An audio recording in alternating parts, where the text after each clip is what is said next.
Chapter 1. Jackson Mallory had always prided himself on his instincts and ability honed over years spent eking out a living on the fringes of civilized space, scavenging derelict freighters and abandoned stations, bartering scrap for fuel, water, or the occasional ration pack. But never before had those instincts screamed at him with such urgency as they did the moment he spotted her slender, teal-skinned, and trembling slipping through the shattered bulkhead of a broken-down cargo pod on the eastern rim of Ceruan Station.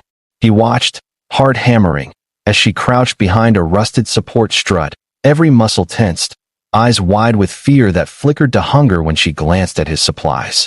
Jackson was mapping out his next route: a crawl through the station's collapsed corridors, a dive into the smuggler tunnels beneath the hangars, and finally, the promise of a fresh delivery run to the mining colony on Volantis. His meager stash of synth-grain biscuits, nutrient gel tubes, and purified water was all he had between him and another week of starvation. The alien Mother A being he'd never encountered in any registry or smuggler's ledger reached forward, arm shaking, to snatch a pack of biscuits from his pack. That was the moment Jackson's hand went to the pistol at his hip. "Hey," he barked, voice hoarse from the recycled air. Startled, she bolted. Her long, silvery hair streamed behind her like a comet's tail, braided tightly to keep it from tangling in the station's wreckage. He sprinted, boots slamming against metal plating, echoing through the labyrinth of twisted girders and hanging cables. She moved with astonishing agility, vaulting debris fields that would have broken most humanoids, but every leap was measured against the hollow ache in her gut, the weight she carried. The pulsating fear he recognized all too well. She was fleeing more than just him. She was running from a fate he couldn't yet fully grasp. Jackson pushed his legs harder, adrenaline burning every fiber of his being, until she skidded to a halt beneath a flickering warning sign. Biohazard containment, do not enter. He rounded the corner and found her pressed against the scorched wall of a sublevel vent, eyes glassy and desperate. He raised his pistol, but hesitation froze his finger on the trigger. The station's aging lights sputtered overhead, casting long shadows across her angular features, highlighting the delicate ridge of bone beneath her cheek. Before he could say another word, she gasped and slumped forward, one knee buckling beneath her. Jackson holstered his weapon and caught her by the elbow, easing her to the ground. Every breath she drew was a ragged rasp, and when she spoke, her words were a strangled plea. "Please. My child is hungry." Her voice was raw with exhaustion, her accent thick with an alien lilt he'd never heard in any cantina or trading post. He searched her eyes, pupils dilated, skin clammy, energy reserves spent. She wasn't a thief in the usual sense. She was a mother, cornered by circumstances that left her with no choice but to steal. Her ship must have been destroyed or raided, her supplies gone. He could see it in the tremor of her shoulders, each quiver a testament to her failing strength. The station's klaxons wailed in the distance, a shrill reminder that Ceruan Station was being decommissioned, its life support winding down, scavenger bots and security drones cleansing its corridors of intruders. He scanned the corridor behind them. The scavenger bots, sleek, arachnid-like machines, skittered around corners, their sensors humming with programmed efficiency. Any second now, they would detect the unauthorized presence of two life forms in this quarantine zone. Jackson made a decision. He scooped the alien woman up into his arms, feeling the unnatural weight of her frail frame against his chest, and dashed toward the rusted ladder he'd climbed earlier. The metal rung swung beneath his weight, protest resonating through every joint. He hauled them upward, each motion a struggle against her growing limpness. At the top, the corridor opened into the station's supply hold, a cavernous space strewn with crates and pallets of unclaimed cargo. He sprinted toward the tunnel entrance that led to his ship, the Aurora's Hand, docked in a shadowed berth half a kilometer away. Behind him, the bot's servos ratcheted in warning. Their scanning beams flickered through the gaps in the bulkhead grating. They burst through the station's outer doors into the open docking bay, the cold vacuum of space tempered by the bay's pressurized atmosphere. Jackson charged across the floor, his boots squeaking on the smooth plating, until he reached the airlock to his ship. He fumbled with the override panel 5 seconds, maybe 10, before the bots would catch up. He heard the hiss of actuators as he forced the hatch seal open, then slammed it shut behind them, sealing his only sanctuary. He keyed in the lockdown code and exhaled, chest heaving. The woman slumped against the bulkhead, breathing shallowly but steady. Pulling off her hood revealed the full length of her hair, its silver light reflecting the ambient glow of the ship's instrument panels. Jackson retrieved 2 nutrient gel packs and a hydration capsule from his pack. He pressed one packet into her cold hand, then found himself searching her face, desperate for a sign of understanding, of trust. Her thumbs trembled as she peeled open the gel pack, the neon orange paste glistening between her slender fingers. She brought it to her lips in tiny sips, eyes flickering with relief. The first swallow brought a visible shudder, energy flowing back into her limbs. She looked at him, wariness tempered by gratitude, and for a moment, their shared need survival bridged the gap between two species. Jackson set her down on a makeshift cot and reconfigured the medical scanner on his dashboard to triage mode. The readouts flickered red: malnutrition, dehydration, internal trauma consistent with shrapnel wounds, and possibly radiation exposure. He frowned. Radiation? The station's core reactor had long ago bitten the dust. Only residual pockets of decay remained. Her injuries must have come from a deliberate attack pirate raiders, or worse, a sanctioned military purge. He didn't have time to analyze. He punched the launch sequence. The Aurora's hand rumbled as its thrusters roared to life, breaking free from the rusting clamps of Ceruan Station. Jackson engaged the gravity compensators to offset the sudden jolt, then set a course for the nearest med bay, a private facility on Eta Tauri 3, 6 light minutes away. The alien woman drifted on the cot, her breathing evening out under the influence of the gel, but her eyes never left him. He caught her gaze in his peripheral vision, dark pools of vulnerability framed by intricate tattoos that spoke of her culture-delicate lines curling from temple to jaw, patterns he'd only seen in planetary archives of extinct species. He angled his seat back, hands gripping the control column. "I'm going to help you," he said quietly, voice rough but steady. "But I need answers. Who are you? Where's your child?" She closed her eyes as if gathering the last of her strength. When she opened them again, they burned with fierce determination.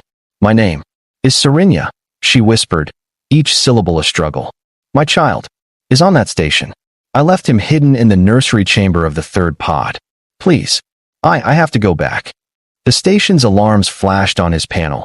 Navigation lock, compromised pirate drones closing in on their wake. Jackson felt his gut clench. Going back would mean certain death, or at best, capture by the same forces that drove her here. And yet, he could hear the crack in her voice, the anguish born of maternal love, that same force that had compelled him to take her in. He set his jaw, juggling the coordinates in his head. To save Serenia's child would require a detour, a risky infiltration back into Ceruan Station before the drones breached its outer hull. If the station collapsed, the nursery chamber and its hidden occupant would be lost forever. He punched in a new flight plan: return trajectory, full impulse, stealth approach. The ship's thrusters shuddered, responding to the abrupt change of course. Serenia's head lolled as she drifted toward sleep, starvation and injury finally claiming their toll. Jackson watched her fight the descent into unconsciousness, then closed the distance between them and pressed a gloved hand to her wrist, feeling the faint tremor of life beneath her skin. His mind raced. Pirate drones, station collapse, unknown armed forces against all odds. He had to mount a rescue before time and gravity conspired to bury this mother's last hope. The Aurora's hand hummed beneath them, a battered but reliable vessel that had seen him through worse than this. He tapped the comms, sending a coded distress beacon to the one contact he trusted, Dr. Helene Vargas, an interstellar pediatric surgeon who owed him a favor. His finger hovered over the send button. The neon glow of the comm panel splashed across his jawline, illuminating the grit and wear in his features. Serenia stirred beside him, eyes fluttering in a feverish dream. Her lips moved, whispering a single word: "Please." Jackson exhaled, resolve hardening in his chest like crystallized iron. He hit transmit. "Helene, I need you on Ceruan Station. Medical emergency pawn and King's ransom." The reply crackled back almost instantly. "You're insane. ETA 6 minutes. Coordinates locked." He slumped back in his seat, strapping Serenia into a med cubby as the ship plunged toward the heart of the Forsaken Station. Outside the viewport, the skeleton of Cerulean Station loomed an empty husk of steel and shattered dreams, waiting to be reclaimed by the void. And somewhere within that steel graveyard, a child cried. The Aurora's hand shuddered as it pierced the fractured hull of Cerulean Station, its energy shields flickering against the corrosive aftermath of the station's failing life support. Jackson Mallory's knuckles whitened on the control column as he guided the battered freighter through the yawning breach in the starboard docking ring, every sensor screaming in protest at the hull breach and fluctuating gravity fields. Serenia lay on the med cubby behind him, her skin already settling into a more natural warmth from the nutrient gel Dr. Helene Vargas had administered through its built-in foreport. Outside the viewport, columns of rusted debris drifted like silent mementos of the station's former glory, illuminated by the distant pulse of the dying reactor's aft cascade. Jackson's breath came in ragged bursts as he cut power to non-essential systems and rerouted all remaining thrust to the maneuver jets, angling the ship into a narrow maintenance conduit he had scouted on his way in. The corridor was barely wider than the ship's mid-hull and lined with tangled conduits that hummed with residual power surges, but it offered the one chance they had: a covert path to the third pod's nursery chamber, now silent and sealed by the station's abandonment protocols.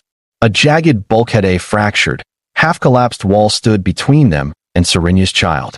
With a final shudder, the Aurora's hand drifted to a precarious halt under the false floor hatch. Jackson cut the auxiliary power to the shields, sealed the cockpit, and crept aft, Dr. Vargas at his side wielding a compact, high-frequency cutting torch. Serenia, dazed but determined, followed on unsteady legs, her arms trembling with yearning as she carried the faint, rhythmic beat of her child's heartbeat recorder against her breast. The corridor lights flickered out, leaving them in near darkness, save for the torch's pale blue arc as Vargas carved through the warped metal. The air thrummed with tension, every hiss of escaping atmosphere, every distant clang of debris shifting, made Jackson's heart tighten in his chest. He glanced at Serenia, whose lips moved soundlessly in prayer, tears pooling at the corners of her violet-lidded eyes. When the torch completed its arc, the bulkhead split with a final groan, and they spilled into the nursery's antiseptic chamber. Rows of cryopallets stood dormant beneath a layer of dust and static, their transparent canopies clouded with disuse. Jackson's pulse raced as he scanned each module, reading the long-expired life sign readings blinking in amber. At the end of the row, beneath the cabling cradle marked Pod 3, the final pallet glowed with a soft green pulse. Vargas knelt beside it and overrode the control panel, her fingers dancing across the ancient glyphs until the canopy hissed open. Inside lay a tiny, emaciated form swaddled in layers of trembling synthetic fabric, chest rising and falling in delicate rhythm. Serenia dropped to her knees, hands shaking as she lifted the child into her arms. The infant opened one wide, lustrous eye and emitted a frail wail that echoed through the chamber like a fragile plea. Serenia's tears fell freely as she pressed the child to her breast, murmuring words of reassurance in a tongue that thrummed through Jackson's bones with maternal ferocity. No sooner had Serenia begun to cradle her child than the distant roar of pirate drones reverberated through the station's conduits, an oral hammer announcing their imminent arrival. Jackson looked to Vargas, whose scanner read rising hull breach indicators and airborne shrapnel levels. "We've got less than 60 seconds, she said, voice urgent. Jackson scooped up Serenia and her child together, her arms wrapped protectively around her daughter as Dr. Vargas secured them in a portable life pod rigged to the ship's medical bay. He sprinted ahead, keeping an eye on the corridor entrance as shards of metal and dust spiraled in on them. The station's structure convulsed, a distant explosion rattling the floor beneath his boots. They had tripped a secondary charge, or perhaps the station's core was finally giving way. He reached the maintenance conduit just as the pirate drones rounded the corner, sleek, ominous vectors of death whose laser arrays began to converge on his position. Without hesitation, Jackson activated the Aurora's hand's tether link, clamping its grappling anchor into the conduit's ceiling support beam and hauling the ship forward with a thunderous jerk. The sudden motion left the drone's targeting arrays momentarily blinded by the shift in spatial coordinates. Jackson engaged full impulse, yanking the ship back into open space as the corridor collapsed in a cascade of grinding metal and flame. The hull rattled with the force of the collapse, and for a heartbeat, the Aurora's hand was engulfed in a storm of rock and debris before its shields caught and flared. Then the stars returned.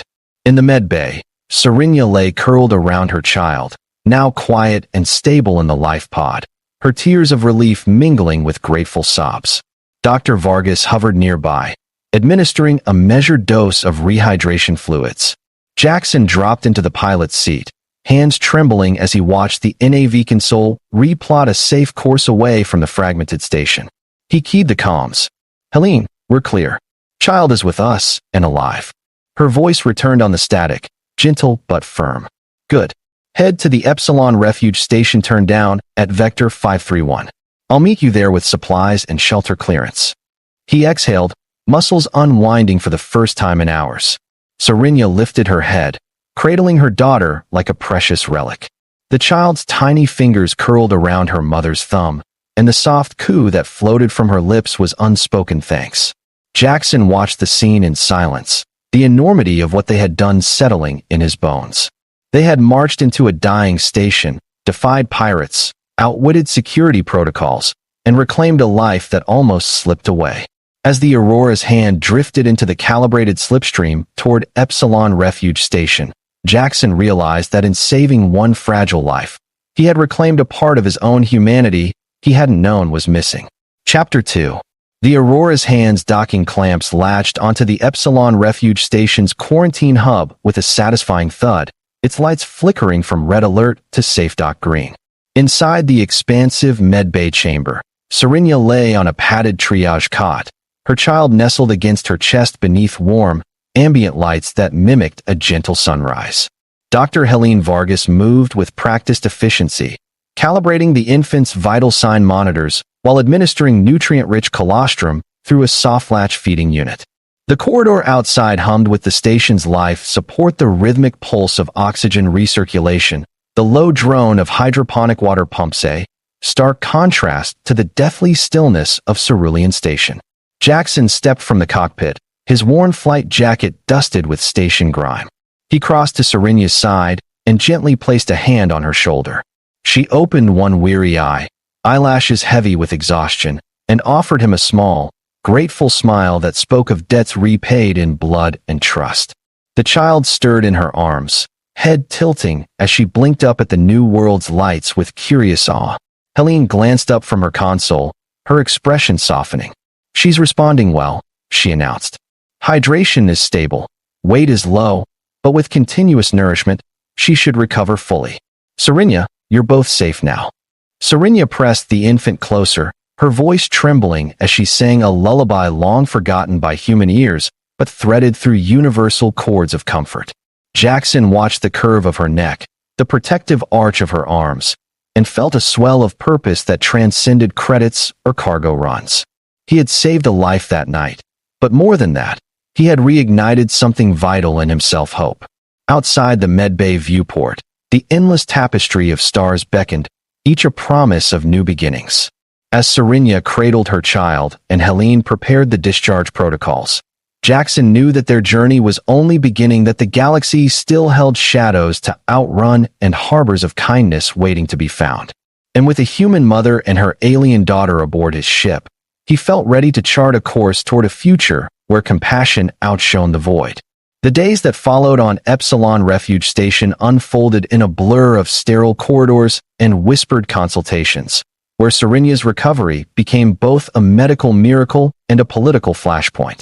Jackson Mallory found himself pacing outside the pediatric ward long after visiting hours ended, the soft hum of life support machinery seeping through the reinforced glass as he replayed every moment that brought them here, every risk, every act of compassion. Inside, Dr. Helene Vargas hovered over Serenia and her daughter, administering precisely measured doses of nutrient serums and monitoring the infant's growth curves against human and alien baselines. Serenia slept fitfully, her forehead damp with dream-induced sweat, clutching a small knitted comforter that Helene had crafted for her child. When she awoke, the first thing she did was cradle her daughter against her chest, tears of relief slipping free as the child nuzzled for warmth. News of their plight had spread quickly through the station's rumor mill. Whispers of an alien mother so desperate she stole from a human, of a human pilot who defied both the law and the pirates to save her. Station security officers came to question Jackson, their crisp uniforms and official badges a stark contrast to the battered leather of his flight jacket. They demanded to see Serenia's immigration papers, if any existed, and to ascertain whether Jackson had violated interspecies smuggling regulations. But before they could press charges, Helene interposed herself between them, citing medical confidentiality and the station's humanitarian charter. "A mother's duty transcends borders," she declared, her voice unwavering as she escorted the stunned officers away. Jackson watched the exchange with a swelling sense of pride and relief, realizing that their small family had become the very embodiment of what the refuge station was meant to protect. With the legal hurdles cleared and Serenia's child stable and thriving, Jackson threw himself into preparations for the next leg of their journey. He spent long hours in the maintenance bay retrofitting the Aurora's hands lower hold into a safe nursery, installing microclimate regulators and anti-vibration coils to ensure smooth travel through asteroid fields and turbulence. Serenia observed from the medical bay's viewing window, her haunted eyes brightening as she saw her daughter's crib transformed into a makeshift cradle of padded panels and soft holographic mobiles. Over shared meals in the station's communal mess, synthetic vegetables, hydroponic grains, and reconstituted milk enriched with alien proteins, Jackson and Serenia slowly unraveled each other's stories. She spoke of a blockade on her homeworld, Tanthra, where warlords had seized control of the food supplies and condemned entire villages to starvation, of a desperate bid to smuggle her child to a distant system where aid ships still dared to venture. He recounted his own past, the orphan childhood on mining outposts, the years spent drifting between jobs and planets, never once finding a place to call home. And in the quiet between words, while Serenia rocked her daughter under the soft glow of the mess hall's lanterns, they forged an unspoken bond, two survivors bound by the fierce, elemental force of parental love and the human capacity for mercy. Chapter 3. When the Aurora's hand finally undocked from Epsilon Refuge Station, it carried more than a repaired hull and restocked supplies. It bore a fledgling family stitched together by courage and compassion. The small ship glided into the inky expanse, its engines pulsing in time with the infant's steady heartbeat, as Jackson set a course for the Tanthra system's outer rim, coordinates obtained under the refuge station's Goodwill Protocol. Serenia sat beside him in the cockpit, the child cradled snugly against her chest, and traced the flickering star charts with slender fingers, lips moving in a silent prayer for safe passage. Beyond the viewport stretched fields of ice-choked asteroids, relics of long-dead planets spinning listlessly in the void. Jackson piloted through them with practiced care, each maneuver calculated to avoid detection by pirate patrols still prowling the trade lanes. Sensors flickered as they passed a ruined satellite array, likely once used for military surveillance, now silent and jury-rigged to broadcast low-power distress beacons. The infant stirred, eyes opening to take in the moving tableau of stars and shattered metal, and Serenia smiled with quiet awe, as though the cosmos itself had conspired to show her that life and hope could endure in even the harshest reaches. And in that moment, as Jackson guided them deeper into the outer rim, the three of them became pioneers on a precarious voyage, at once a rescue mission, a search for sanctuary, and the beginning of a new story written across the endless canvas of the galaxy. Steering through the glinting gauntlet of ice-choked asteroids, Jackson Mallory calibrated every thruster burn to minimize turbulence and sensor signatures, conscious that a single heat spike could betray them to the warlord patrols encircling Tanthra's orbit. Serenia sat beside him, the infant now peacefully asleep against her chest, its steady breathing a gentle counterpoint to the ship's soft hum. She traced the path of drifting wreckage on the holomap-rusted hulls of battered freighters that had once dared deliver food shipments to the blockade runners before they were cut down by orbital guns. Each silent derelict held echoes of hope lost, and Serenia's fingers trembled as she remembered how her own world had starved under the iron grip of those self-styled governors. Jackson's jaw set when he intercepted her glance. No more waiting on the sidelines. No more watching innocents suffer. He engaged the Aurora's hand's stealth matrix, dimming external lights and rerouting heat vents through the aft exhaust, turning the ship into a drifting shadow among the ice floes. For 20 nerve-wracking minutes, they coasted in silence, weaving between monolithic boulders of frozen rock until at last the turquoise glow of Tanthra's ring world crested the viewport. Beyond its shimmering horizon, tiny specks of light flickered the blockade outposts, bristling with turrets and scanning arrays, patrolling trade lanes for any sign of contraband or trespassers. Jackson punched in a new set of directives. He would mimic a medical relief craft carrying a contagious pathogen, using falsified quarantine seals to deter closer inspection. Ceruan stifled a gasp as he activated the forgeries and intricate web of holographic seals and forged transmissions that cast them as a dangerous vector the patrols would rather avoid. As they drifted into the orbital approach corridor, the sensors held steady. No hails, no pings, no hostile vectors converged. The blockade watchers saw them as a drifting biohazard pod and let them pass. When at last the Aurora's hand slipped through the outer ring's gravity well and descended toward the rebel enclave hidden on Tanthra's verdant moon, Jackson allowed himself a single, slow exhale. Ceruan laid a gentle hand on his arm, gratitude and awe shining in her eyes, and he watched as the moon's forests and rivers scarred, but still beautiful spread below them like a promise of renewal. They were nearly home. Chapter 4.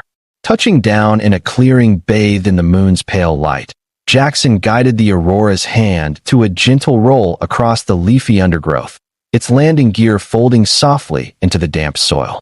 Rebel medics and aid workers emerged from camouflaged tents, their faces drawn but hopeful as they saw Ceruan step onto the forest floor, cradling her daughter. Word of her return had spread like wildfire through the underground network, an alien mother who risked everything for a single child, and a human pilot who defied empires to answer her desperate plea. As Ceruan embraced her fellow survivors, passing her daughter into strong arms equipped with temp-regulated incubators and nutrient syringes, Jackson stood apart for a moment, watching the tidal wave of relief and joy wash over a people who had nearly given up hope. Then, beneath the tarp of a makeshift infirmary, he found Ceruan kneeling beside a battered supply crate, distributing ration packs to families whose eyes brimmed with gratitude. Their eyes met, and without words, they shared the quiet understanding that the child's future now stretched before them like the uncharted stars, a testament to compassion transcending species and the indomitable power of a mother's love. As the first convoy of relief ships rose through the clearing's mist, bearing fresh supplies and news of the renewed push to break the blockade, Jackson climbed back into the cockpit of his ship. He looked once more at Ceruan and her daughter framed in the doorway, a new family bound by courage and hope, and set the Aurora's hand's thrusters to idle, ready for whatever the galaxy might send next. In that moment, he knew his life's course had forever changed. No longer a drifting scavenger of lost wrecks, but a guardian of fragile lives, charting a path where mercy and heroism would guide him through the endless night.